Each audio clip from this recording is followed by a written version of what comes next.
signs of the end time kana me gong rabe lize the gum me tati gong me ka cheba nuin poi ke le ze nuine program ge nalang be hi ka chege anuin poi lo ge ting de de gum me tati gong me rawong ke ra na di de zai ra pa ke de ai ze damai be to go program to go ni hi ze wang sang the mai de zai na de gum me thak tu lia te gong me ka chebe ai za nui che de pin pom roi ra zing ze apo te de ge ma zu rang ai dek le mak le ka chebe ga le anui wang anui ra pe Jesus Christ ne le je he wang le noi na nui man che mi lao apo ram me pet ti de zai na ka kham be zai ka na be hi wang di ko de le be na nui che mi lao ze tam po pe sing ne le je rang le pe ting mi zai pe ting pe hi za rang diak mak le le za apo ram na nui ngau di chi di se kai de zai na pe ti da de za na nui ting le lao ka na bi hi wang sang di ko de le be anui wang anui ra pe Jesus Christ ne le za rang to ai ko de le zai chu ma cha pe sam pho ro me ba ka nim ne le za ra ai ko de le ina agum ma hi wang di da de za ko loi bi hi wang di ko de le mina rahei aze pesa ze ka kambe ka nabe rahei dikho dele ka chebe na nui chi lu la oze anui zu pe ze phangbing ma zu chi ma de gum na thak to lo be anui zu pe ze pelam ple chi ma zing ra hang ka dia kai ma le anui hang ga rang to zun nai bra ma anui ba do ke pi go ngai ke dei re chu na ka te tat se bombe ke dei re te ke zu bombe ram ko ke dai de ge evle pe hi na di bu de le Bible ge hi gong le ka chebe nai chuna ka nu re ge te ke gom be ke dei pe re gu li ram men cha kai de ge ai ka loi be ka na be ge kam be hi gong di ko de le ka chebe we can safely conclude that as a ka na be hi de le be ma zu rang hing mak cha rang lu bui be ting ge anuin cha ta kai de le chi je na nalang be hi zai re hei ke kambe ge gong de zai te gong rabe ram ra ha anui je bo ke anui kina puina anui na puina ka chu lu je anui ra ra sam ai je Paul bene Timothy Ifisa mekloge Ifisa meklo nam di ai je mega church le city church le chiga pastor tu je bang me pe da ge chao ma po ram me te gong le noi nang nui nang chel le lao apo ram me po li ram me pe kai de da za na ba ting gong di ko de le de nang si lu lao za pa na rang ai diak per ram me mai ani na pui scripture reader na kya jun je kya pe kai di ko da sine I ge sai ram ko ne li je ani ko ke na english na li je lo ke kya the lu je ani te ki ra changa de le perilous times and the perilous man. 2 Timothy chapter 3 verses 1 to 7. Again, nekia pakaule. But know this, as a chilala, as a rang toy kodele,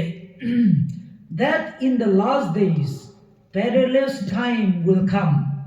For men will lover of themselves, lovers of money, boaster, proud, blasphemers, disobedience to parents, unthankful, unholy, unloving, unforgiving, slanders. I slander ka jebe saram ko gane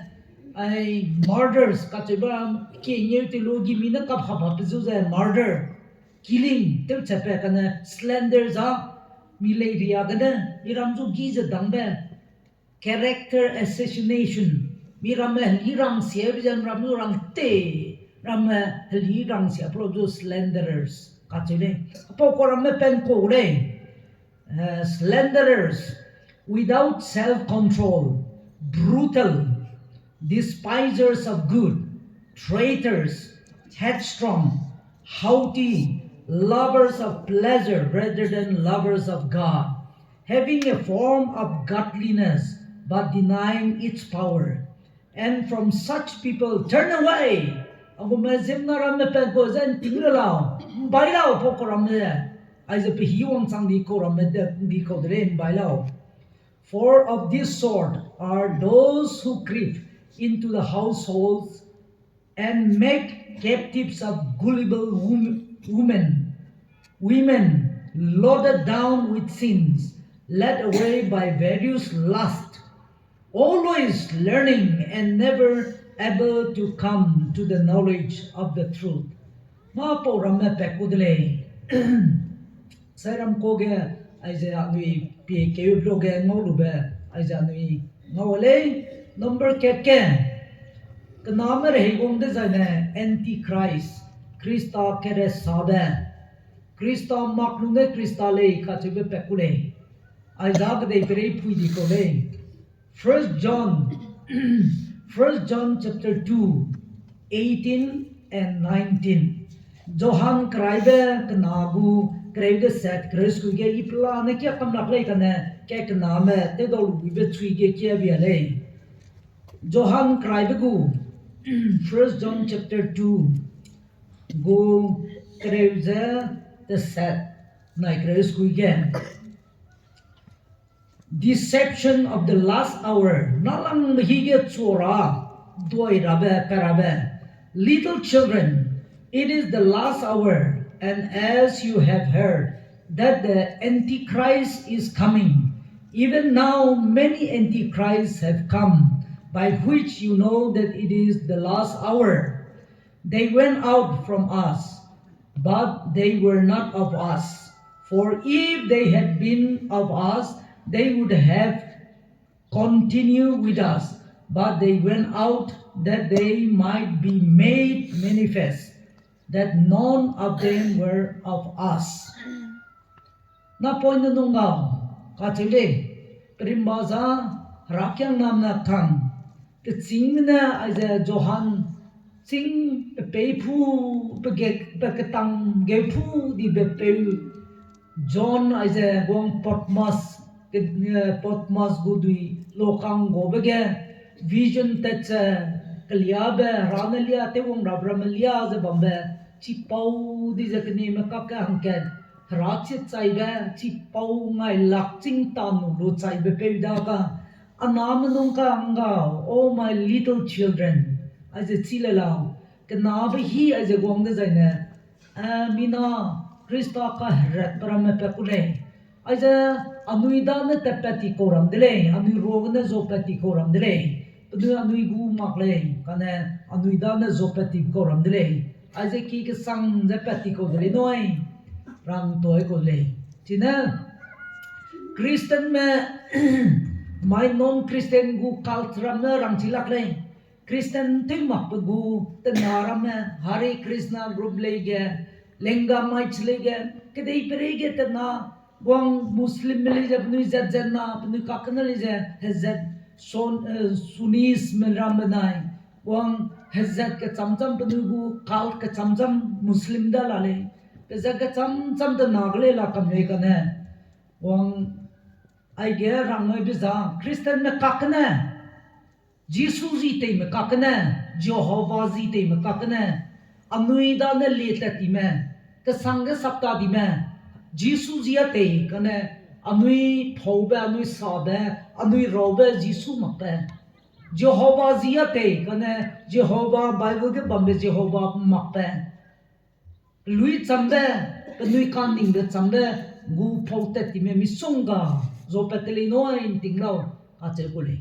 chine my Christian cults from me misonga ze sa am lakpe pe kamle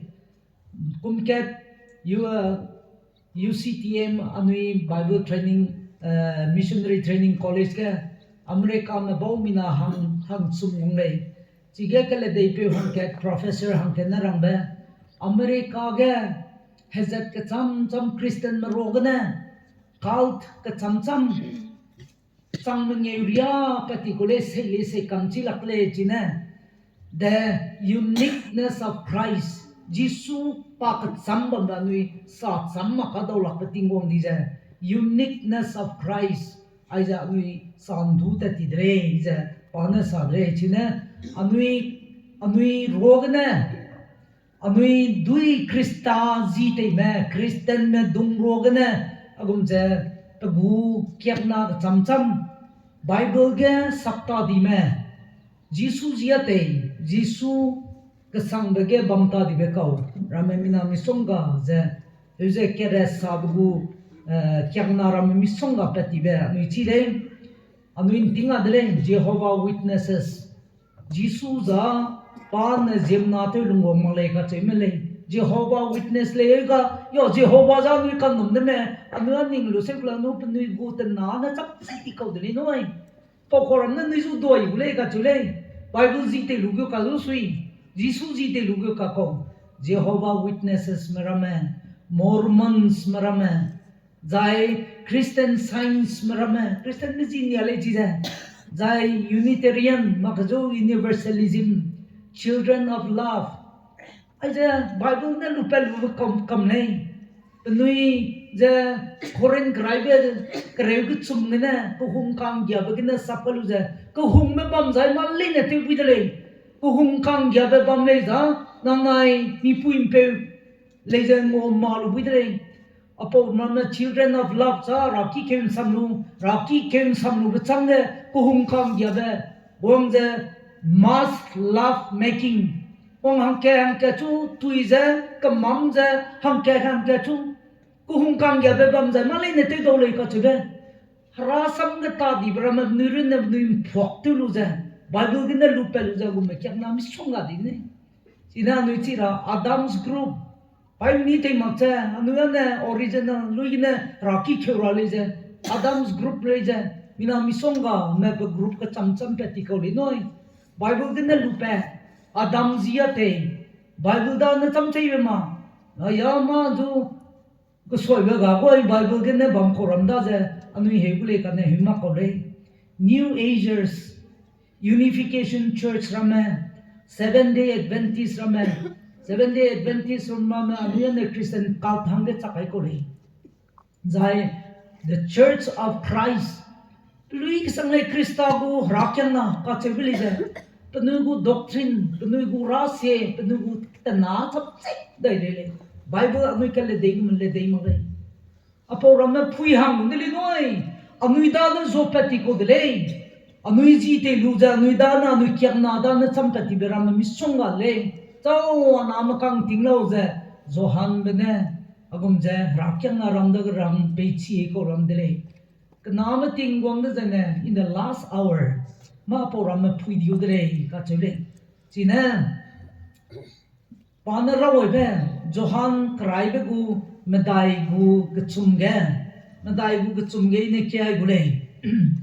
and every spirit that does not confess that Jesus Christ has come in the flesh is not of God, and this is the spirit of the Antichrist, which you have heard was coming and is now already in the world. Aja Johan bene rakyan na ramda gule si rom phakai bloge aja chilo lao the kau chau chom men nuida gong me harwi the kau za na Jisu na me pum pum ze gong mang le Jisu ra da ga de gum ze me pum pum ze gong da wala pa na ra ze wang kem sai ju chai de mak za ra na chai da la ko le ze sau ge Jisu me pum ne lungong le ka chebe aja sa mang me aja no mang me chi za nuida ma ko de no Antichrist le ka chebe mai minage ke me te nage ke me Jisu Christ azu numle kane Jisu a rada je pa chai male pa ne chai pru te sono de gum ra chai da ro lo pa ne Bethlehem lu gong be pa ra le jimna me pum ne lu gong ko male pa ra te je lu gong ko le meaning da la te ra me te na ga cham cham de gu teaching ga cham cham na phui je lu gong de ko de sau me Jisu me pum gong mak le ka chu me ram le na za Krista ke hret ko dram de le noi ai je da ke me mine Messiah lungong ra be ha rangai be ram je me pum ne mi pui ham ke ta ne lungong ra be rangai be ram je no mam me pum ne lungong le ka chu be lu tau mam le za Antichrist ri ko le 在个哪么人个就呸比白丢的嘞，个这嘞，现在马跑人么子，安为之前顶班嘛的嘞，把个哪不个 end time signs，个努个呢那呸呢kia pe kai不个，个哪么人公在跑人么，那为啥事也在了。Second Timothy 3:1-7 age pi gong de zaina kanam gong zai lover of themselves individualistic ka chule prenam chu hong ba miram jo tan nang thadi ba nang na lungchi je lungchi ma gai chai de ida city ram li lung halak pe za ki rei ki kang te wam ne ham ke lam chi ta le lungchi ma ro cha हे जे हम के चुली जे कत नंग बगा के रे हे बगा दरे आई जे lover of themselves pren ne be ze chi di be pren ne be chu hung di be zai pren ne be hang tan nang bam zon ram ma hang ting ge ta di be nang noi rin ne nang noi chu hung bugum je nang noi ki re ki kang chu hung lo ka che be te pui ta di ko le ai je ka ku ka na me apo ram me ki da de za nang noi chi lu lo ka na me ting gong di de le be pam kang ge lover of money rang kang hung je rang kang zu thei be rang kang zu je ma chim le ne te be corruption nai ne pe ko le rang kang hung me scam da te ge nagaland ge gong ai ge WhatsApp group ram ge pe ka le pe ka ji na scam gu rang kang lak crore gu ram scam nya le nagaland ge chi le pui ma ram ne te be ko ki le em je pasielu be mielu pe dai la ka le ha tu ra ne piting la le nagaland ge apo ram rang kang zu hum diu le dai corruption ram me na mi songa bongu ha tawan nim te be tawan bribery ma ga kreo la ko ma ka ta kyu ta di be ma ga kreo la ko bala pe bagan zu mai ma ka file nai ta di bra me macam te bra me government ne kamang pe bi mi ram zu pe klei ga lu kang sai ne pe lu li lo pa de ji te pro bang ni corruption kam ni noi rangkang ke ge e chi ji na na u service teacher pa qualified teacher interview written in the past lo appointed ko le resign dai le anai bam horo daula jegne resign lu jama kam point jo ko anai bam horo we bam le pe dai le ke dai prege porame cheating of money for money fighting for money killing for money selling their testimony anui rangkang jeneng gi ka geibe rangkang jegne gi je dangbe rangkang zegine migu mi hli sia migu testimony te ngai be zai rangkang zegine be pumzo te be korame ape india ramne namui te chai red light area ka chule ipurame pa ka gwak ring mulini li ipurame be pumzo te korame rangkang zegine ko kam ne chi je singapore ge sorkari ne the bam te le bi je bam sum bam ne porame pumzo te korame agum je tat nam te gong de zaina ba ke goi pring be korame dei krige miram raha sale no na dinga wonga nuing kam ge wong ni ko le noi di ma pur ge ju ai je tu je kle pe ba me suiram me kam ni ko le apo tingong ni zain chalao ke dei krige na ma gong de zaina ko me tingong de zaina na no ya porame chi gu le mina kirang kangzu san rai di be kirang kangzu agum je hung di be tingong le boastful and proud masau te be ke di te be kangang be hege ke liabram ne ai je pui di go ra chaula razu te ra nam male I can survive by myself ia kia lu la mui a hera la mui aguin kam la mui agu kaunga chi je la mui tenang male ra chau la wi bi ki wang bam ra chau la wi ba ham pe pe bam ra no ne ke di te be ko ram na lunga bum zen ning je ra zo ra te ta di be apo ram na ke dei pe ke pen ko de le ga chau nei si po ram na kwang de zai malai ne pe ting krum ngok ni de le be na ngin cha pe lo ngui chi lo ka che be ai je Timothy kanabagu kachumne ikya kyu bamdre Satan ne jemna lunga tewe bi pomlai pop rana pe kayu tu pet bina ka poke ge bamdi di dre anui pumchu rana Satan ne pnulunga instigate biza di te hang pe kayu tu pet ra agumje jemna rege mata ke tewe anui kla ne Bible pe gong de ge ngolai Jai pang kam ge disobedience to parents. Aje chuna kar hege problem di ka samne. Wang di ber hirame anui re he me anui le mi ngam ne anui ki chingriya go morile ka ne ile je ko puiche dui le je senior citizens lives ke khung di ko dere tin kum hariak si te ti daga anui nablo ne pui pe sam zai te magle ke leulia le ba ko le na cham ne kan ne chuna kar heiga te pui pe zo nge te ta di be te pui pe zo sam zai te ta di be nui kamra mela le nui zirang makle gimi po se lo ape tak ten kilo kap chakal bu ko che ko le sui pe di zo pui pe zo ko dung ke the bra me gimi zo hit double barrier gimi ping na gu card trong je pe chi chei hung ape rang kam pe je pelu pe la ka na ki bui sei kap chakal bu da ta so ba ka le je pe be pui pe zo ngi tu ta le pui pe tu ta le pui pe zo ngi tu ta di be sam zai ga di be pui pe zo gong je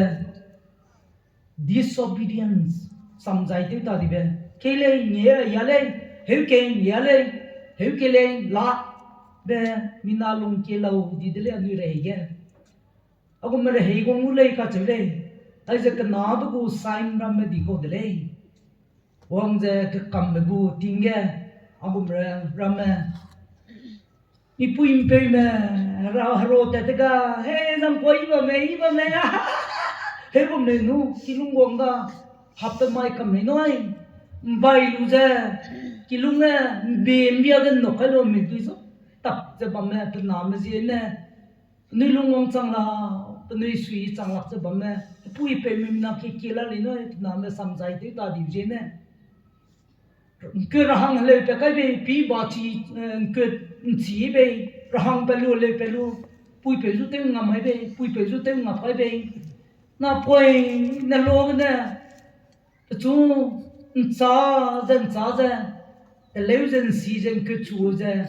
maya na rahang pe midle na le pe midle a chu nga ra pe ting pe midle ze heavy ze te guila te bam me chu ve be pui ju te ngam mai be pui ju te ngam hai be pe ju te ngam mai be ro le kong do la pe na me kam le noi chu na ka re ge china ge rang me disobedience to the parents pui pe ju sam zai te ta di be nge te ta di be anui ko anui je me ko tum na pe sibli ma ko ram me dam phyang di ko ram me chai te ma ko ram me ho ko pe sui kam liang ko bui chai te ta na kam liang me bui di ko le ko na tha bin ba de nen chai nyak le bam ta na ka bui ko le chi ja chai te ta di pe sibli ta de bru ne nam kang ne na ke lu je ne liang je de he ti ko mang bui kum le lung di ko ram jo khau na he di ko le ina mai anui roge sam zai te ta di bram mi puim pe zo te ngam mai be te ngap ka be mi puim pe lung re te be na ram mi sunga ami go society ke sang le noi te ning pe na rang le tu le mi zai ra ha ram sulau ya na mi zai ken si de le ai ne ka dei pre ge lung lo ne ya na mi zai ken si de le na ra hang pe bam me pe ze ke ze kle te sak lu ze me lu ze kle ta di kong ta da ram ne be lu ze na la ga thoi la le me pung lo lo hu gong a me mi ram zu chai zum lo gi lu ze mau te lu pha ka le hu gong a me mi ram na lu ke bi le hu gong a me sui ka he be nya ze ki lo lu nyo tiu rui ko ai de ne ko ge ne cầm sai cái lùng con dây này mà đủ ta đang cao con cái lùng chẳng đó dây mày cái đấy cái lùng bây giờ mình giải cái gì đấy lấy cái chỗ lấy được đi pui pe mà lùng này lùng chỉ là nơi suy chẳng là haro ta ra lấy mình đông cả mình lên những chỉ lắc cho bầm mẹ aram mẹ bao giờ hay con lấy cái chỗ lấy chỉ cái này người Malay này cái zoom tiếng ra đấy người pui pe mẹ mình đuổi tiếng pep kai mà ra người samzai theo ra đấy samzai theo cái hình nam mà cái là đấy samzai theo mà cái đấy gì theo mà cái đi theo cái nào ngó pe mà cái đấy cái zai no self control pero nó chú cái sự chỉ ta đi về pero nó chú self control cái đi về ai giờ sau ra đó ai nên theo chú đó inka tak theo đó inka dây đó inka chú đó ileshi kêu đó ichige raki theo đó ichin ting cái chỉ bảo ta tu ra theo đó pero nó ting này thì chỉ ta đi về cầu ra mà no self control pero nó chú cái sự chỉ ta đi về mà zai tebe sakpe pe ting pi hile chi ta di be kau nan ting yin ning dau lak pe inara ma ting wong na dam ai bza ting mui de zai na zai ra ting cho chu leun ring be ting ma ta te ra na dam ai kule nan ting gu na ra ma nan ting gu ra hang le nang nui zu rang le nui sui sia su noi nang nui sia be nang nui zu rang ma ko le na mi song ba be sia me je na rang dau ai ko le ting ra hang ge tiếng mui rap tiếng na dây bê câu mình nhà lên thôi này tiếng rể cái addiction của problem ra mà mobile của addiction ra mà mobile ra nuôi thâu tiêu ra câu rút suy mobile là na nuôi lăng tiêu ra câu cho rằng lúc cuối nói bây giờ cuối ta ra rằng đó sao mà giờ lăng ai bên nói lăng ai ta ra nuôi lăng tiêu ra gì na nó mobile thì có đấy còn nếu mobile của servant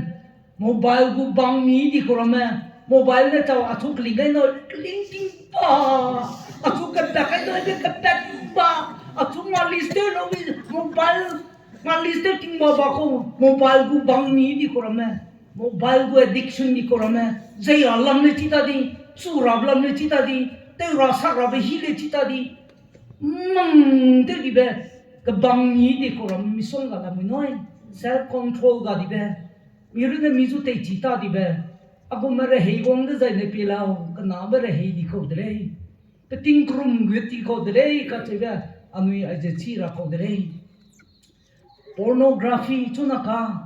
age pui pe me mobile te le te ma pe ke zu chi ma la lu le la da bi ba ga la kam le su ke dei pere gu ibe sia be ang sa ma pe kum no pe bang ko ram la no ei ka ba be min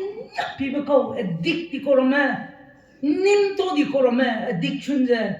anui ju nim to di brame pelak ti be zai mi sai ti to di rame pe zat kai ma pa do la pe agum rame te dei prege addiction gu problem phui di ko le noi drug na male mobile addiction pornography mami ke babara me pe brame addiction ko le pe zat kai ma kalung te do la pe mi ram yo bom ne pen kum nu ze pi be ko ram le la kam noi chi pau ram me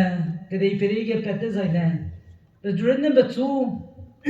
pe ne betu ke tip chi ta di be pe ne betu ke sat chi ta di be pe ting na por me gong le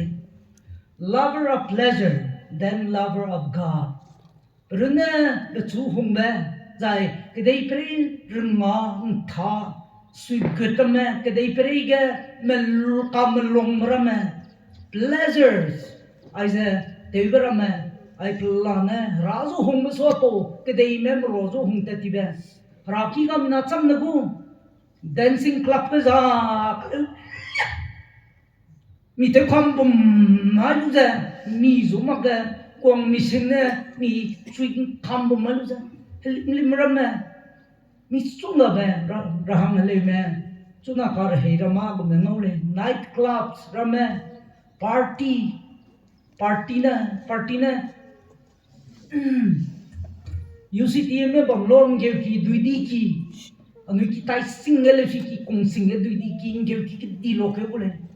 Christmas thing होगा था new year thing होगा था नागा में रहंग ले रम चीना पार्टी ते बोले इंगे की जन ना पार्टी ना हिसाब सको ना Wong music bung ram met tung ta ka lo kong kong kong kong lim ram poi na Hindu mer hang ya Christian te ne ke sang de ga tu le Christian te ne ke sang de Christian te ne rai le la le Christian te nei ne le la le ko te Christian te lo Christian mer ma ya rahang le ngolo party te lim rahang le te nei ne Christian te ki nei ne le la le sui Ingim te ra Christian te ne ma ka lu ga ngolo jine Christian te ne bra mi songa bang ni ko Apo ramna te lunga anui lover of pleasures then lover of God. Nanti kan sex tourism. Goza hangle thara mara se kena tourist dage le meki me dage rahang mangau lu me country ram zira ngangau ro le. Nu yang sama abule je sam kla te kuda je. Akum je zo te bam thara ngara ma razigna leisure philja te peram mi songa la dei antingane mi nami machi mola koi now again je ki zo bugum chang ki zo bugum tuk chiram na thumalu je kam kai le thum zo bugum je mi pui mi ram ri di me ka now ta da bazar na ngolu bui bela kam le noi sai bu sang nei rồi ile giờ đây cái bậc này nó bị address rồi ngay cái đây đó tôi nói tôi học rồi chứ không làm được gì đấy cái chung tiếng hàng ngân nấu dollar hai chung trăm chung bể luôn rồi năng nấu hàng ngồi tết bui lên ngồi luôn cái chung tiếng giờ bây giờ experimental period uang testing period ngồi luôn cái giờ cái chung ngồi luôn anh ninh mang lấy đây đây này đâu bây giờ làm tôi đây bui manat kuma te lumbe rehi ge bam ni kholi noi ke dei pregan rang kham na lui gi the lu ja taw taw na ngau lu be ai ja be bam la kham le Singapore ga li ja lu ja ba gom no lu ja na ju gi ara bu dress size ke cham cham ga lu wedding dress ka lu gaun khai lu ja photo te lu na ju certificate pe lu to za na higher te lu ja lo kai ta ga lu nau ju ngau lu te ti ta le rang kham pe lu ja ngô lùng ấy là giờ phụ trợ làm ngô ấy đây đây bây giờ ghi là hình như kỹ số ai gan gì nếu lùi lùi ra cái tệ kli đây đầu lọc xuống suy phui mi số lùi lùi tệ kli đây lùi cái sum trắng đây không nên nhảy lên cái đây bây giờ ai giờ cái nắm là hệ tinh tiệt sâu zoom mà pram pepram giờ ai bị tinh krum gom đi khod lấy cái chỗ này chia lumi ning đầu lọc tên nhảy đây nè cái đây bây giờ razu kang gibe lui lung rame mi songa je anui ye pi gong de je ngau de le signs before Jesus second return ai je mathai bu kai je me dai ge ke chum ne kre me dai pi gong de je na ni ngau bu le apo ram le nang noi chekalo jisu ne ram ai de ke nang noi mbe chi bang te ne tum ro je giria je mbeuti ne bo pati ze nang noi chi lu ne a tinglum pa muida be chi gum ze nang noi ma po ram ma ke dei ge te gom de ze ne a harawang ke dai ra be ting na de le ka chebe nang noi chi lu ne ze pa ne mathai be kai ze ma dai de chum ne kre ma dai ke gom de ze na noi ngau le kai ma dai bu me ngel ge anti christ ai ze pet easy su de le I Krista dele ze gom de nang wizu doi bule mpui ke cham na nang wizu doi bule ka chule meaning daulak pataram na nui te gu ko doi da satan gu ren chi re je te du ze miracles meaning daulak pataram na ai ze signs and wonders apo ram na le je te ze nang wizu doi bule Krista ke re sabram na pekule ka chule si ya nui chi ra dele pen ko di ko dele America gan na misonga mai Jesus Christa dele noi aiza kwang China me pui chunaka north east me rahang halem zu doi tong ko di be pui za Jesus Christa ke dei prei ge wang dai dele ka chega China me pui ne hevza chunaka ne pelu je mina zu ke kim zu doi to lam ne Africa me Jesus Christa dele je ka chu nui video ram age internet ram ge le je ngau le Jesus Christ đã lấy cái cái ra câu rồi mà sa hình mặc dính du pong thế bây giờ suy mới lấy mày mày thế à cũng thế diêm nang cá băm cầm đi lấy nói anh nuôi rô cái này thấy phải mặc đi này xong luôn mình nói cái này cái cũng thế như xong đó sẽ băm đi lấy Zai pakat na bige verse roke. You shall hear of wars and rumors of wars. Hare rak samrame. Hare gun sarame nang ui segudle ka chule. Hare teben saram ne segudle. Hare tebe segong men nak ti ko dile nui. Aga nui segong me. Ke samra ha sa ta di za aga. Anui Manipur sing ne heteu hrei tebe anui Michael sang ne berha seuze ngauze chize bangdre Israel me benai zai age Iran me nui ne nui kleite hrei te range proxy war age Hezbollah me zai age Hamas me rame cái giờ cái chăm group cái chăm nu lăng lu giờ rei te bom la nin ka chang le chi le Israel me dei me tourist me te dai dau lak ti be hare insan ne phugit se kle lia bom be anui plan ne chi bom be Iran ke lak le again Ukraine me nai Russia me rei tin kum ke che si te hong di ko le mina dai zeu ge he po chai ke di me anui chi le hare ra sam king ki le se ki le verse nage nations against nation kingdom against kingdom hazat na hazat hguang kechu ngize ka geibe aiza ham ke chun thong chu dele ka chele anui plan ne chi amule India me nai chuna ka ne China me ginting jabam nei North Korea me nai South Korea me ginting la mui North Korea में बनाए अमेरिका में गिंटिंग लामुई रशिया में बनाए अमेरिका में जे गिंटिंग लामुई जाए इस्राएल में बनाए ईरान में का गिंबरू मक्से का कपाई ले जे का ने कले जे लामुई दा जाए जो मक्से इंडिया में बनाए श्रीलंका में का से दा बांग्लादेश में इंडिया में का से दा जाए जो मक्से बोंग चाइना में बनाए बोंग Philippines में काकली जाए तो न काके दुई राम राय के ने का गिंग राम है कि नहीं परेगे गिंटिंग जब हमने ज़ेट कहीं जा कलिया पम लोई दले ये था बे कना नगे बम कम दले ये जे कि नहीं परेगा ने ना बोंगी को दले का चले चीज़ तेरे रे रासम आइज़े कि नहीं परेगे ना मुझे उनके उधरे गुआंग ने हम के चुकाम थों बे से उनके उधरे का चले Pama daibige verse na ge pi hong zai there will be famine rakum tebra me misonga de ke teu sa rakum aize teu sa ra ga ze zei ka he be rakum na me pen ko dele ka chele ia po ze ngawalu a mixing ne video ge ngawalu ze ia suisha sang nei Morocco ge rakum kum kan tibe bonglo azam me le teu la ko la ga di ko ke ja ram gya ja nu je le ngong ma nu po ga le nam ram ne re na nu su to go visa ne me je gumbe le bilu je gumbe le so te bu de riau gi na le je dei gi na le je ga na le ko lu je ma chem je te bu de le ka na za ma ge de ya ne e je zu ga be de ti da tin de su lo nu tin niam te wa nu tin niam me wa nu nu tin niam lu pui ge su te pui mi ne te zu te ki te ko te me chi ma le tin niam su lu wang kra pe ge mi pui ne kai bi ge mi le je te dim ma ge ya bu yi nam ne na lo ni le je ga te bom ma ne kra pe ne ko jo tin niam te kum je Morocco ge ra kum gong ne no sa ga le nuôi tin đều quỳ lu ra tao lu ra tin cú co mà chứ lu cái thò lu ra suy tin cú tin đều nữa tin cú tiêu lu tiêu đi không cái đây phải cái tiêu lắc cái ra ra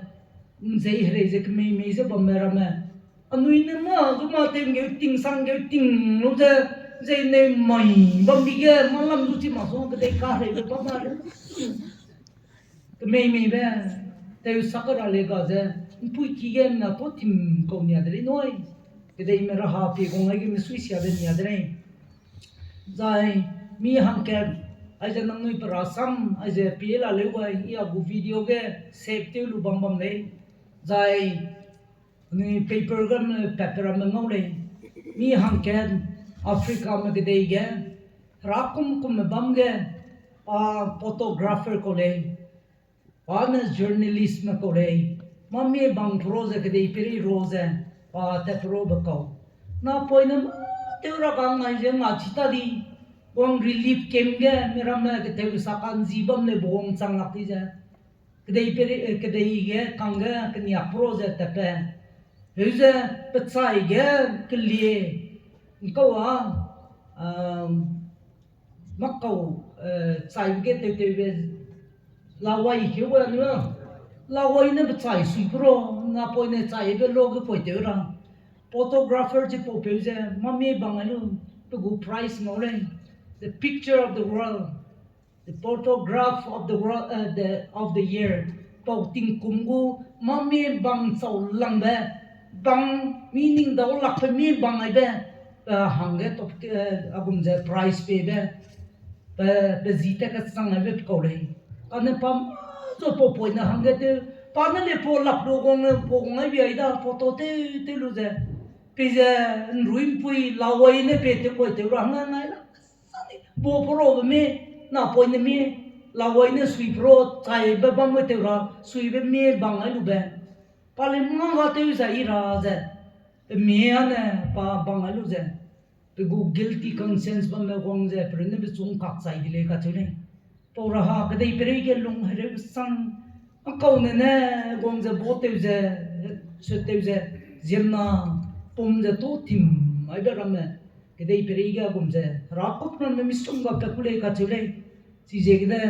anh ấy mà bảo rằng mình phải đi ra, Yemen cái, Zimbabwe cái, Haiti cái, Sudan cái, Afghanistan cái, Somalia cái, Nigeria cái, rakom nó mình paper mình meaning ai luôn thế, anh ấy cái đây bây giờ ha camera mà, apa cái, tiêu sara cái thế, chui cái tiêu saken cái cũng này chui cái suga di je ka chai ne te me je chai ka mi bram raha ke dei peri raha ke ko ngai lo ge ule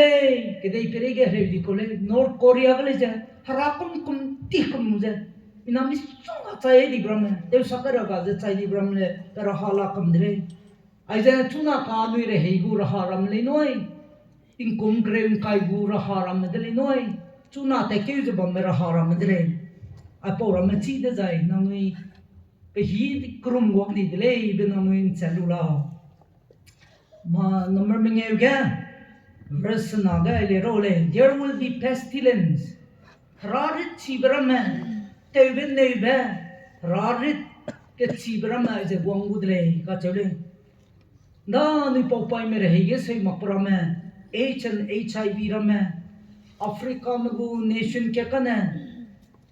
mi pui no me rahang hele mi pui mi pel wong na thelu je bam di me rei la ne HIV ne chai him di je pnui gu zat na da ga pnui gu nation pnui gu country ge ching me chi pau chi pai mi ne nam ru ne ngam kli la ne bi hwak ting chi chek chai him nam na chi pau chi pai mi ne kai ya ka be nation zu la le mu noi HIV gura agum je rate mi dai to lak ra go ka dibe hang le ta te be kamma ta te na la gong je mi na really na te kam ne je chi pau chi pai me na point ra me agum ma ta ta sia te chi lak na bo na ring dia ka be nation le lam le noi agum me ke dei pere phya gong je bam ko re da ni po pai me re ge se ma para me mi song ga bam nei jai Ebola lige, SARS lige, cholera lige, chicken pox lige, smallpox lige, avian influenza lige, yellow fever lige, typhus go epidemic lige, black death lige. Helu je ndakum kakna nui COVID-19 gongba kedai peripla nin tim ngai le ngai dai chita da tanne te gong le phita da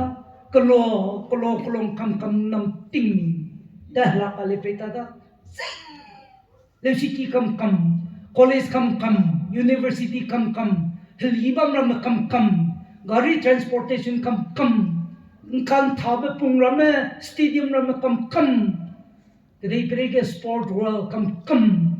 ngai chi da fashion world kam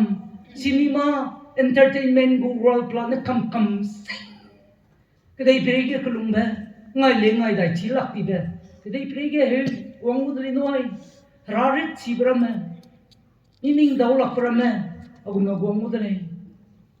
hang kenna hang kechu di ma program ina dai zeu ke chai di nei hang ke kechu leng kia hing di ta kore eze mi hang sam do re kin chak ta kalu za pe pi dum lu ko rom ne chak re me lu ze bai ze kina siriang ke chung kia me dai chi lak ti be ai ze ni song ga be ke dei pre ge ra ri kam na pa kule ka chuni si je gna apo ram na no se de ze na pe ting krum gom ni de le de na mu chi la cha la ka che ku de zai pam kam ge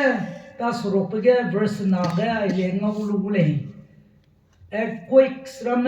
in various places the bam the cham ge wang me tei chi brama kakan ne brama apora me pen ko le ka chule chang na za me dai be kum ge tsunami japan ge indonesia india za sri lanka ge pen ne gong be doing sungkling kang me tei wang chi za ke dei ke ne tu za dui nai gong di be lui ma pa dui na dui sungkling kong me lo me len jo nai gong za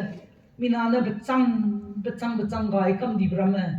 2004 bekum tsunami thailand go gom le ja be chang na priyak to ja se le se chim te le te moi kam lak ti be chit chai di be jai 2008 bekum ge china ga me te chi be wong ja mina chang dai kun ne gem ko bi ja ina ju le je phe pe kam lak cha tim nam mai be agum je go mai be 2008 bekum myanmar ge mina chang him re ria agum je ratil kai chi be kakam ne pe gong ge ne chai di be jai 2010 me kum ge haiti ge ai je me tai chi ben chung be ma tau zo kum gong ma pe gong ai be jai 2011 me kum ge Christchurch New Zealand ge apo nam di ge me tai chi be sara ga be bum je mina riam te gong ma me anui per ha chi le 2011 me kum ge Tohoku Japan ge ina me sunga be me tei ke ne gong ge ne sai di brame Japan ga ma ken sang ne me tei gong le gyule jang ma wong phnim te di ja jang ma hing li hing ta di ko le du zai te di i Japan ge ke pam pi bam lo ge kilung bam ya na thote rim ne se mi zu te pi le ka le ya ti bi bung le ka nok ya anon rim le da ma du nui ma ken sang na chei ne chi zu chi ma zong ma i bam le Japan ma ki te za ne de sing me eu za ke dei ngai bon nu za ki ngai ma rang le te i ta nen chu ne te mo le wong za ki be sat ni sung ma te bam ram za to nui gu board ke cham ra me au ke me ki le ze mina zo sim cha lak ram ne te ru bi le ze kam bi ko le to nui wong bam di be ke dei ge bam di ze ne active bel ge bam ze ne 2015 में कुम नेपाल के कन्नड़ गोंग मिना बचांग चाहिए या स्टूडेंट में रामनु चिगे प्रैक्टिकल जिने नेपाल के लंगाई को ले मिना हम करे जे सीजो तुनुई ताते हिली राजी ने राकी व पेजा क्लोरा में ते प्रोजेक्ट रहंगे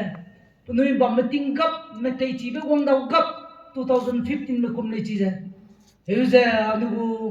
student ram ra sam sa ta di je uniform ka kam lo je gom je rescue team ge jam le je voluntary te lu je mina chai por ram chak ta che ke le lu gong ko le bo student ram le je dai lo de ko te gong me chi mang ne por ra sam ne ke bi ge dei to bam sang ne in different places I get various places I get me te chi gram ma bum je te gong le ting la lao ka che ko de na me ting gong de zai na agom me hi gong de ka che be ai gina mi pi gong nga oi de le verse verse naga verse kuige Christian will be hated and persecuted and killed for Christ's sake. Christian mezu sabe teu ka rebe gibe dangbe teu ka kalebe ngau kan nabe persecution de chubi ule azize ne nang noizu ka bang teu azize ne nang noizu bebje lakku noizu sagule ka chebe anuya ye pe gom loge ngore aiza tuna kana hindu me ndati agum te male kana tuna kana networking organized persecution wanda hai menawi aya na lamgong luze halakong luze uiga aiga tuna ne ngohro luze ka Christian zo India ramgule te sa chu di ko ne 2008 pe kumge Odisha ge Christian mezuze wang miram zatne razu chi mam ba ne bebze lape gibe dambe salu mingau nengo hinga sangai anui ZBCA gu missionary pe bezi abakash Kandahar gu district ken ka Orissa ge pata te gomne pnu gu district single je pepeze ka ne nan ding kap ne kumna kum chum kak ne pnu li gong dai ko rele ne ni bam ni je sa lu ze phakrim na de ko le gilu ze gong hni tawlu ze Christian men su ne ruchakai hezo dumram ju ruwa bi gome dike tin ingolu ze mamira me ngolu min dongale Christian zu sa bombe ti le ja ni missionary ka bombe aba khas le ze papa lu ne 19 ne li gong dai je raki tum chu dai ling chu dai ze bombe ka chole anu ze BCA go mission field le do ti ge min tawla pe sa di ko le ka chai pau na tu Bica kawen no nenze tipo rene mata rule rung sia kama dibe mi sei chilak pe lung le lung dau lak te phakrim na alunan ka na zogong da jap ni ram zogong da ka nya dre agum Christian me tingte Christian me zo po sa ma plan ka na uya aya halaklu ze plan networking organized chun na Christian zone ka sa chu di ko dre 2017 में कुंगे इंडिया रमगे case high cat रिया क्रिस्टियन जो साइबे registered police station ge अनु जो सा बिले pastor जो बे बिले अनु राकी बिन सिया तो दिले अनु गो राक्यांग ना जो सा जे vandalize वंगा अनु राकी प्लाने रन सिया तो दिले का चबे police station ge case registered to be high केट रिया लिजे तिंग कुम करे चंगना जे करे सुना ब कुंगे Tanga kreuze the satkum guraha pege Christian mezu attack te gu record lo hai chumria India lo ngene zu Christian mezu sabe ting te mo to so gum na makpe ting te Christian mezu po na makpe Christian mezu po sa makpe po te re makra me 2018 gu record ka case hai chum gum me Christian mezu sabe gu record le ngore aize Pakistan ge zu China ge zu Indonesia ge Malaysia ge kedai pire ge Christian zu sabra me sa gale Cuba ge jai kedai pire Muslim me kedai ram ge dekum je sa je bi je dang je te chakam di me ka chabra me nam nui azize ge ne re udle nui zu sa udle de jai ne nam nui chi lu lo beting krum gom di dle be chi la azize ne nam nui zu tu bang udle verse squeege and if you want this number the second false prophets will come and deceive many and the world will end I get me chilube ke me ke re sabra me I je pen podle chi de je na mi chilula I get me if you want the chang na je kreus na be kumgle je korea me go pastor am ke Jesus Christ agunda ibudali noi jipo mai jipo keu jipo tarike wang mak ta di je government na tulu ko bang tebel le la muli noi nda American pe Joseph Smith le je rawong ke rabe ting mi pe keu pe ting kum le relu wang mak je agum ne ka repe ke me ke re sa brame penui ningne penui guge chagne sa pakalu je ke dei merame pip nei gu hero le zo to kam nu je ke dei pre ke bam di ram mi song ga bam le ja nu chi ra pas kui begin ke sin will increase achule love will grow cold verse kre ke na ga nu pe gong de je ngo le tu mu je ke bi gu hong de je ge bi ke diu le jem na da ga de zai na nu chi lu lao ai je ka na ba ting wong ni ko de le ka che na nu chi lu lao ka che le chi na mai ma ga sia te bra ma ke dei pre ke pui di ko de le anu chi ra ia po ram le ja rang nei ma le ka na ke dei pre ke pet che bam rang ki ai ma kha yu le ke sang de le ble chi ma ko le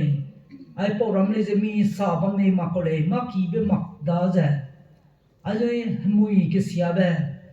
as a gay marriage ka chebe mi pui ngo kalakte mi pe ngo kalakte grama rana damai be lui ke ta di be rana damai ga mi pe ngo kalakte ra nau ko pe tu ra rana damai ko le maya mi pe rai di mi pui rai di be ko ni ri noi homosexual lesbianism as a gong hangke chu gong mi pe sai te ta di je mi pe ang keke chu kan rai be gay gu church ram bam kam le noi dai mi pe ke na ngolung be mi pui ke na ngolung me zu e je hing nam pe be gu reverend ram le bam kam le noi ning chi lak pa no ga sang me le noi ke dei pre ge he di ko de le mui ke bi di u le ja dai ke hum kang ya ja ke bi di u le ka chu le ai je rang mi sui siale zai ai je mi rang zum rang nei ma le nine ting ma culture ka chi be ting te ma pu culture anui cha nam ram city lung te bram ge live in relationship ka chule saram ko ne ang ke chung lung ka ro be ai ja nai na le a si le a kina pui le a anui ngolung ro lu ki ke ne lung ro lu ze ke ze ro nau pe gu me malang ki ken lang te he je nau pe te be go samlia te ba ke chu ga he je marriage commitment na ga je ngolung ro le si ke te ting me mata te ting me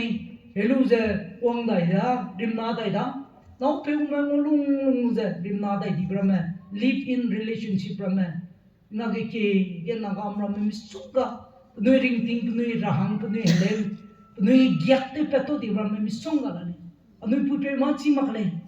kana city ram ga kum lung lu won dai ga la i bang goi angel me kum kum dai ram na ga mi songa la mu noi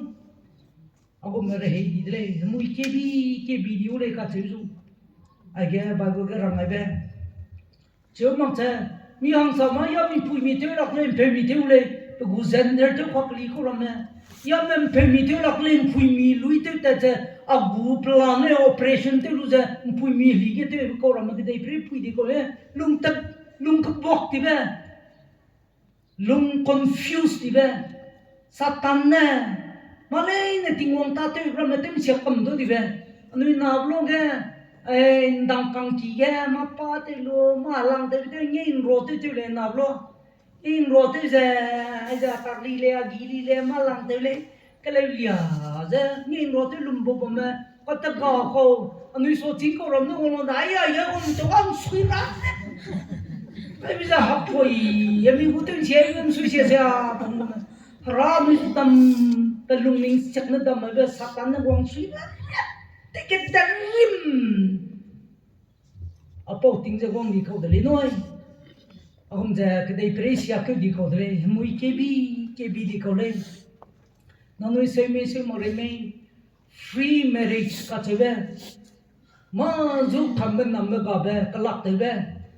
kalak te lu zai na pe kwang ne le na kham na bam zai kham ngo ne le zo ga ma problem zu ma sam ga nang nau te lu le je nau zu so lu je mi ra me pui zu je ngo pro ne je ma zu kham na nam ga now I understanding free marriage now na pe nang khang ka lu ta ka lu ngo ne ne zu ngo ta zu le khang ka lu ne ngo na na no pe da e zu ngo lu ang ke zu ngo sia ble ga e ze free marriage ke dei pre pui di ko le noi 유럽 country람가 게이 거람네 그대 이프리 푸이켓티 거래 마이마 도널드 트럼프 이제 election 걸 이제 tough fight 그 중기라고 거람네 자 항레 되네 그 거람네 왕 노 미페 ngô 그 거람네 한나 된 거네 그 거 abortion 되네 그 거람네 아장 중긴 되비가 장레 그 프레 거래 마이마 아메리카 미국 프레시던트 아장자 돌아 제대 돌아 가 제비지네 서울에 지제 대비우 같이 그 부이주자 장면 서포트 비다가 그대 프레야 있는 부이디 거들에 뭐 이게 비비디 거다 자이 마가시아네 그대 프레 부이디 거들에 아니 하임나네 치라래 뭐 이게 비인카네 차이나므라마 रुइबुम ले जे नकली रुइबुम बी ले जे प्लास्टिक को बीरा में ते पेलो जो भी अनुई ला तेरा कम ले जा अनुई को सप्लाई बीरा में पे मी नो है प्लास्टिक न्या ना नो है अनुई ले किलो में ते को पे के प्लास्टिक न्या हमना रुइ गुई बम सोमो दे ब्रे के अनुई ने पुई दि को ले नो है नकली न्या दि को ले ने मोंग सिया बे के बीबी जाए अगु मैं के दे ब्रे के बीबी दी उले Karena aja nalang be makrele nalang be kong rahangga peting kerum di beku helirame signs and wonders aja teli ay koram dele sia nuchira mag samjurang dadi ja gidege manipur ge gimpe guna hangkene le me thakte lu hangkene mi pe thakte lu ngolung ra wedding te ra pui pe ne phelak ni bin ta Nagaland post ke changne na mea kapren rupe kai ko linoi ya ka hama ke de ra harang da de na ki kizi ge kamui ge wong chang di ko ram de linoi ke de pere ya sia ke di ko de ting mak lai za ejon tha za ja ke de pere ga mui ne mi ke de pere satan gu maronya ne fashion designing ram ge Emmanuel ini kacepe Afrika pe satan gongo goluze dui sungkling ge hegong puizu kangte luze pa dui sungkling kangme happa kan nang ke ngoluze bamuze heli hangda luze pa Christian te gulube jisune pe chonri pa kabize pa Christian te lugloge satan go tate satan de gume operation te keme satan de gume nugu business te me ai plan na pugule si ko rope ze bugu testimony rang pri e bele si ko knai kya dole pa du kange satan gu plan ne mrora me keblo factory nyale je satan gu du sungling kange chigine draft pepe lipstick cosmetic rame eyebrow rame zo as a fashion gu rame zo pa ni zo apo rame ze tele lu ze gdei me gu market Age Tamenglong को market के Imphal को market Dimapur Hong Kong market में new market में जातुई दिखोले का चुले पाने रंबे ना नुई चिमा दो सातान ने ले लू रमे पुई दिखोले ना नुई अपो रमे ना नुई को ने लुई लू दे जाए close didi kete lu tem chilu ke kete lu ne te maglai za po rame te lung ave satan gu net ne ke dei me gu net ke ka ro lu za te riap ti da ga te de ke ne lung ro ta ti Kedai melung sui hege ke liabe thara rangara lura belung sui pung tadi masau tadi harazu ning tau tadi kedai me sai sui tadi aku menya kedai break pui di ko le nanui apa umur rolu bele ne nanui cicam nakta ze ke te lu ne te lo ze azang ne advice te ko le kedai break ga aku ram ne pui di ko le ida ja nu tingra hamui ke bibi gu ko hung kang ga be chambi bi ke di le Anui mathai bigu leusi kina anui ngolube age ngodle pang kambe krevge nanang bihi wang mapasoge gospel will be preached to all nations for witness sake age kaime dai go kreme dai ge mathai kreme dai kaime dai go kreme dai ge zerang sakki jena ya seto mata de me anui deiga ya thong chang mata le ka chibe Page means to tell Marajigna, I pogu saki zigna, pogu witness zigna, que they pray plan the gospel pots and I will got to lay. Natuna Kana, Kalolay ni gospel phoge changdale bellet maksu. Christian tu kamdale bellet maksu. Kadai prege gu nation India ramge gospel phogong changda. Korea ge phogong changda, Japan ge phogong changda, Philippines ge phogong changda, Africa में country रमे, Europe में को country रमे, Thailand के Asia country रमे, पराम के ज़्यादा दागा सम इबा phogong tu siak उन्हीं को दरे. Onze इसकी most में के चंदागा kebun zewu lungze bamdagle tati di kore Mongolian da rarasam sagde makbam agustu da neine training tu singabe missionary tu je Mongolia gen kala muidre ramina ta chang makbam ramgen kana gospel yi anugule sikine training tu ting kum kaizem ketsum training te bitinge te pakai rame agustu da rame rarasam sa te rame Thailand ge julamui Cambodia ge julamui Zai Korea gezulamui, China, Inland China gezulamui, Mongolia gezulamui, Zai Nepal, Bangladesh, Bhutan ge, America ge, Sudan ge, on the India ram, Northeast India ge, North India ge, Chunaka ram kacham ge, yi gim sing ne training te me minam sunga ram kemui ge rara sam phokta tim ram mi sunga la ne, aize phogong chang ai ra. Apo pogongchang sing je tu saki je gene ay rampla nege pogong le ka chebe ramale tibet ke ka wong je rasam pogchang di ko dre ji je gene ka ne ina ke ki me je revival Indonesia ge I crusade te range tele Indonesia ma ke Malaysia ge mati ma ke Pastor Gadi pechip bamle chima te inga luze mbai ga to di Twitter luze mbai ga to di be kaura me sunga bamle deile chi je Muslim ne French te je bamle ke deige ka revival ne king halim ko na king anu crusade revival ti ge no le maya ne ke dei pla ne ge revival Africa me ke dei mina wongbe changke changna wongbe mang millions lakh kai mrevne wongje mina gumje crusade te le bamle rengtheu chita di kililim chita di je sabdam kram mina pet changlak be mina sablo crusade te ta kule dei mina na mai je chuna ka te ne Pakistan ge crusade mi sogar meaning daulak patarame te je ta tikole Gujarat ke Christian su sale babbe bam ramgle je crusade mi songa bramete je minane mai sunaka ra ngau kang ya ne rui kumbe ke dei le de rara sampau te tikole apo ramete wong de zai ke na me wong le noi ai je I wong mak so ge gospel da pho tu ye gule ka chebe samje ma gi ki zu te wong chang ni ko de zai pang kang ge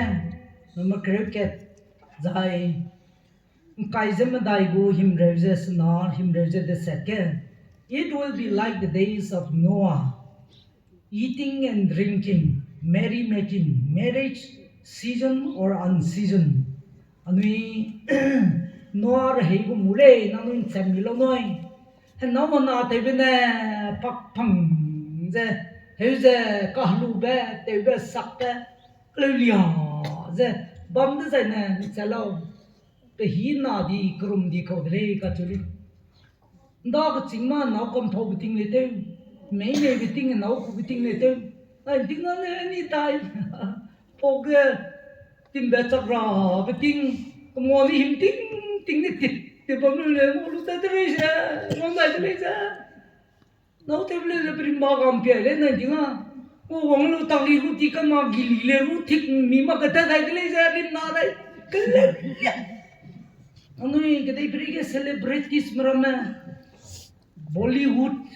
actors मरमे एक्ट्रेस मरमे हॉलीवुड में रहा रमे नो जे my now पक चुमने ले जा नाउ पे मेंगे भी ले जा नाउ पे ना भी ले जा ततक पंग में रहेगा नहीं बंदी कोली नोई नो बे रही किंगुले mina hlu digo no na tebe piting bi hi chi ta digo tebe sakpe nda no ber heiga ne dui ne jim na zu nai re maya ne zau ne jim na zu ka hak cha kam dili noi nai mong dai dili Nagaland state dry state kha chule zau zo mak pa bam mi khang ngam ko ram dili nagam lag deiga akitai ramme doken pan doken ramme dui botol ramme dongalu jan chekak kre tingui muiding bakre ket baro chamle doken lagle sauge baro hi pakke hi ge tamu te rahange doken je go ngala dui botol lui ra chau go ngala dui ge zo bom ram le no chi ja chuna ka ne pan dokan ram le ne le ngo kam bui de dry state ka na ma su ta na ma ga le heuze hezau ne anui nam ram pen no nui hang jai zalu ke pre na ye dai gu me tameng lo ma ichi mi ma ka de prin zalu ke ra me anui chai kre na ra me pe kil lo ko me anui chai kre re so na ra me nui zur mang ra ma tu polo e zon sia kam ni ko ra me waiting list ke bam ni ko ra me waiting list ne so ka bi kam de ra waiting list ke ma ka le mi te kwang kha gen ke ra ko ra me waiting list ke bam ni ko li noi chuna ka re he ya ne no re he gum je te be sak pe lam ple chi ta di be nangui chi de zai na pa gon dai ran na de ka se be chi lo lo ka che de chi se ne angui beting le ham ni da cha skui ham chang ni da ile saura beting ni da sam sa ai ga ya men ne di je saura lam chi ta di je dau nam pe abab gu raha sa cha le abab de se ya ruye di ge ko ko dai ka di sip pai di je saura lam chi ta di ta le gun je je nam sam ne ida loi da pi chang da ba chak ke wa ka pam chi da ruye di le ko pam di anui ma pawram na ke dei pregen chak blok no rangai gum me be chi bang te ne ka chi be tum ta kai de ting klum me ting tam de le ting lum ting ong mi de le da na ngui chi lu gum je ma pawram men chalao anui ra pe ne zai pe chai sui mi ne pe ke nim ram ne rawai diak be anui zu pe phang ming ba mak che ma pawram ne chin to je bam rang le rawai diak pram me mai Nalang behi the program committee ne kai gum janu ejen chakai blessed is the servant who is found working when the masters come. When the master comes, I get sao me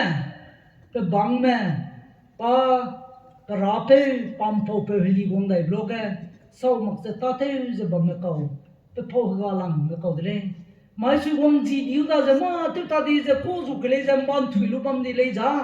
nang ra sam ge nang te gu ta di ko le ri je ren je ta tu ra be ting de le noi be ting ga di ko zu sui nang te ne le i da times up kilong wa be ting di ko da ma nang ta ti a zu i le ta ti a ko zu te u le ka che ma pe u le ka che ma ta ka u le ka che ma langai u le ka che ma ka peting grum getida ga sangga maklo gete ra peting dele noi anui pe ka ra langai ra te ra peting dele anui peting na ong da ze anui sau dor le anui pau pai me gut kam gu brama po koram tla ne je chi mi a koram dele ni a gu kam gu pe mak to ze lu bge he gi wong ze na ka pheng gen sau la ya sau lu ze Ezen taurim kem mo pak bom makle hegi gom bin ribi hegi gom bi te ren bibi ka pente lu mong ma le ka sabba ka tamwa kam pum nu kya kang anu da la pum na mi kyu ji a yu sui kilung gong ma ting ni zu sui ma ta te o ting ga dia te so wong sang gong ma na kan nang bu le ren le kai bu le zai mi zele di ule ji ya mai peting na gong ni ko dele zai krum we ti dele mata tu ra peting gong cham bi bi di ko dele noi te ne le ma dau te dau la peting ne gong dele ji je na anui te ra peting ra mi zo pe blog e anui le je close ta ta te ki le ka che ve anui ai je chi le Anui le te te le. When he calls me, I will answer. When he calls me, I will answer. When he calls me, I will answer. I'll be somewhere working for my Lord. I'll be somewhere working, I'll be somewhere working, I'll be somewhere working for my Lord. I'll be somewhere working, I'll be somewhere working, I'll be somewhere working for my Lord. Imaga matate bamza rape wong la zu iko zu bamle pa wong da mai bu chu da ra I tate zu bamle. I'll be somewhere working for my Lord. Imaga awang rape wong go ze bamle pa wong da mai bu chu da ra zigne I bu chu to wong go ze tate bamle kidai tumge kidai kamge high school ge college ge zai ma pa bam sam nege I rata te je bechu kole je bamle angi le ne te gum je mai pa wong dai klodiu da sau ta lo petinga krum di da je ta te ra petinga u de le zai anui do hang ra ba anui he je anui nge di re le anui nge hang sang mak re le te mi je te kam lo pen king ai men le ne re jo ra na ren chi pum chi pe je ma ta ki te za je ra wong ke zi ze wong ke ra be pe zu da kam kun be te ra hingam di be pe ga la amen